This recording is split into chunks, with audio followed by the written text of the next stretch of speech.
People protect what they value, and in many places, value is measured by survival.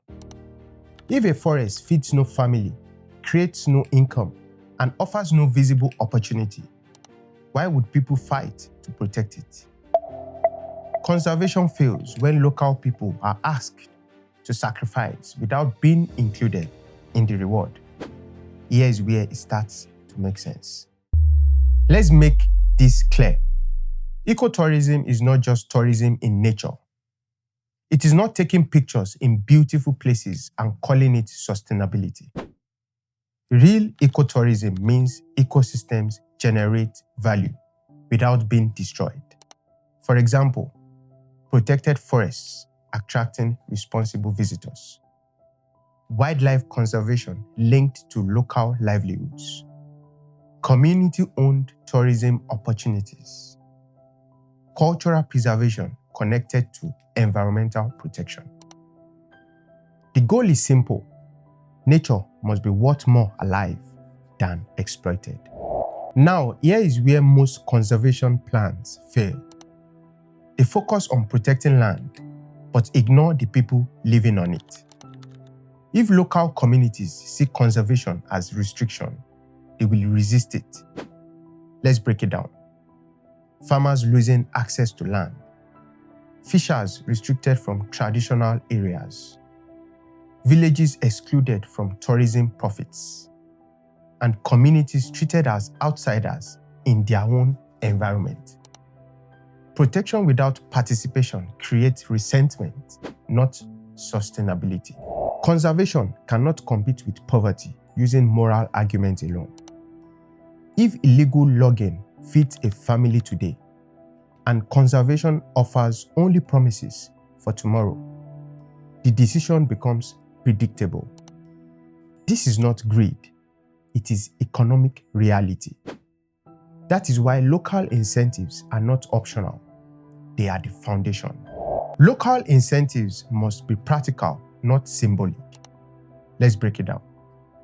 Revenue sharing from tourism activities. Employment in guiding, hospitality, and park management.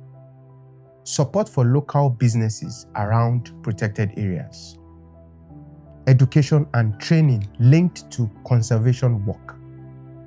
And community ownership in decision-making. When people benefit directly, protection stops feeling like charity.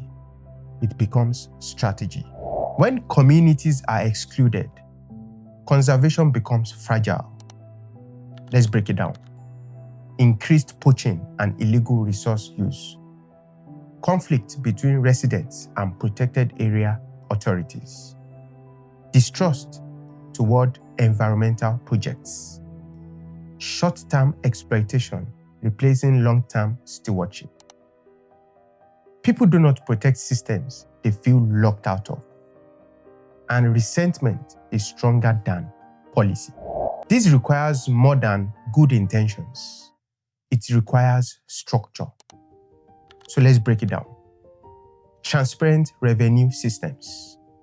Fair land use agreements. Strong local representation in environmental decisions. Long-term investment instead of short-term projects.